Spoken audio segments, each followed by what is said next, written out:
Halo Sobat Ngulik, selamat datang di Ngulik Sains. Karena yang kelihatan biasa, belum tentu sederhana.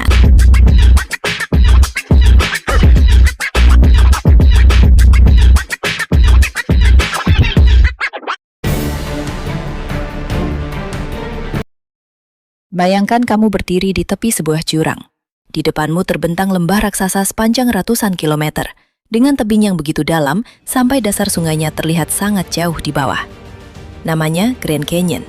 Tapi ada satu hal yang bikin tempat ini luar biasa. Jurang sebesar ini, sebagian besar dibentuk oleh air. Iya, air. Sesuatu yang biasanya kita pakai buat minum dan mandi. Lalu bagaimana air bisa mengukir bumi sebesar ini? Grand Canyon berada di Arizona, Amerika Serikat, dan memiliki panjang sekitar 446 km. Di beberapa bagian, kedalamannya mencapai lebih dari 1,5 km. Kalau kamu berdiri di atas dan melihat ke bawah, rasanya seperti bumi sedang membuka sebuah celah raksasa. Wow. Tapi jangan bayangkan sebuah sungai tiba-tiba datang lalu berkata, hari ini kita bikin jurang. Prosesnya jauh lebih lambat, sangat lambat.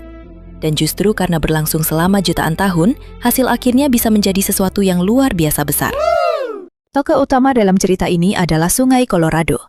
Sungai ini mengalir melewati Grand Canyon dan menjadi salah satu kekuatan penting dalam proses pembentukannya.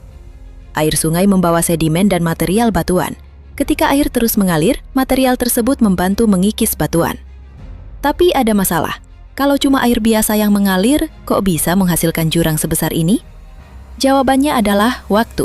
Bukan ribuan tahun, bukan puluhan ribu tahun. Tetapi proses geologi yang berlangsung selama jutaan tahun. Coba bayangkan, kamu mengambil satu tetes air lalu menjatuhkannya ke batu. Tidak terjadi apa-apa. Kamu ulangi 1000 kali. Mungkin masih tidak terlihat banyak perubahan. Sekarang bayangkan jutaan tahun. Air terus mengalir, sedimen terus bergerak, batuan mengalami pelapukan, lempeng bumi terus bergerak, dan permukaan daratan perlahan berubah. Dalam skala manusia, perubahan itu hampir tidak terasa. Tapi dalam skala geologi, itu bisa mengubah seluruh lanskap.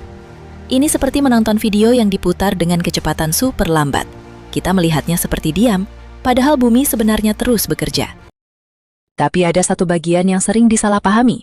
Grand Canyon bukan hanya hasil dari sungai yang mengikis batuan ke bawah. Ada proses lain yang sangat penting, pengangkatan daratan. Wilayah Colorado Plateau mengalami pengangkatan selama jutaan tahun. Ketika daratan naik, sungai tetap mengalir. Akibatnya sungai memiliki kemampuan untuk terus mengikis dan memperdalam lembah. Jadi ada semacam perlombaan. Daratan naik, sementara sungai terus menyikis. Dan perlombaan itu berlangsung sangat lama. Hasilnya, terbentuklah lembah raksasa yang kita kenal sekarang sebagai Grand Canyon. Kalau manusia yang mengerjakan proyek ini, mungkin mandornya sudah menyerah dari dulu. Pak, kapan selesai? Sebentar. Sebentarnya berapa lama? Beberapa juta tahun. Kalau pakai sistem deadline manusia, proyek ini jelas masuk kategori nanti saja. Tapi bumi tidak punya masalah dengan deadline, karena bagi planet kita, jutaan tahun itu hanyalah bagian dari proses. Dan sekarang lihat dinding Grand Canyon. Kamu akan melihat lapisan-lapisan batu dengan warna dan bentuk yang berbeda. Lapisan tersebut merupakan catatan sejarah geologi. Beberapa batuan di kawasan Grand Canyon berusia sangat tua. Bahkan ada yang berumur lebih dari 1,5 miliar tahun. Artinya ketika kamu melihat dinding canyon, kamu sebenarnya sedang melihat semacam arsip sejarah bumi.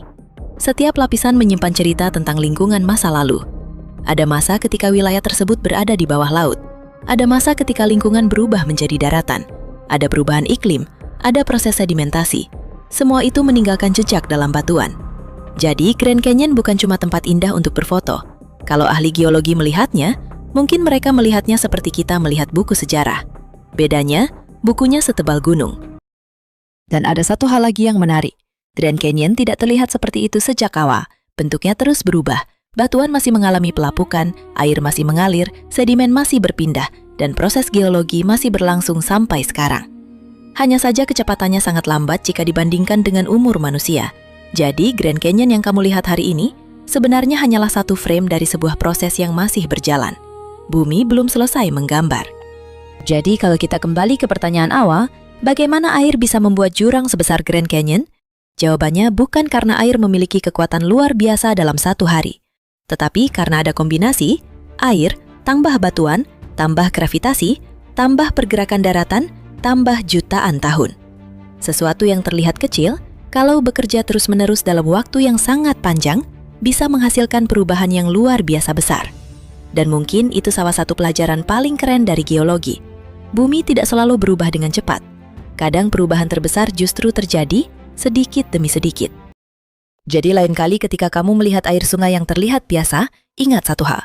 Air itu mungkin terlihat lemah, tapi beri dia waktu yang cukup dan alam bisa mengubah batu menjadi lembah, mengubah gunung menjadi pasir, dan mengubah lanskap menjadi sejarah. Grand Canyon mengingatkan kita bahwa dalam dunia geologi, yang lambat bukan berarti tidak kuat, karena yang kelihatan biasa belum tentu sederhana. Sampai ketemu di Ngulik Sains.